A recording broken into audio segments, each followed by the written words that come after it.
வணக்கம். நான் சுபவீர பாண்டியன். சாதாரண மனிதர்கள் மட்டுமில்லை, அறிவியல் அறிஞர்கள், மருத்துவர்களும் கூட மிக பலர் கடவுள் நம்பிக்கை உடையவர்களாகத்தான் இன்றைக்கும் இருக்கிறார்கள். அறிவியல் அறிஞர் ஐன்ஸ்டீன் பல காலங்கள் கடவுள் நம்பிக்கை உடையவராகவே இருந்திருக்கிறார். ஆனால் அவருடைய இறுதி நாள்களில் ஒரு மாற்றம் ஏற்பட்டிருக்கிறது என்பதை அவருடைய நண்பர் குட்கினுக்கு அவர் எழுதிய கடிதத்தின் மூலம் நாம் அறிந்து கொள்ள முடிகிறது. ஜெர்மன் மொழியில் அவர் எழுதிய கடிதங்கள் அண்மையில் ஏலத்திற்கு வந்திருக்கின்றன. அதில் ஒன்று 1954 ஜனவரி மாதம் 3 அவர் எழுதியிருக்கிறார்.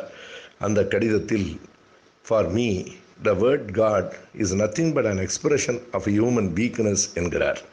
மனிதர்களின் பலவீனமே கடவுள் என்னும் சொல்லால் வெளிப்படுகிறது என்பது என் கருத்து என்கிறார் ஐன்ஸ்டீன்.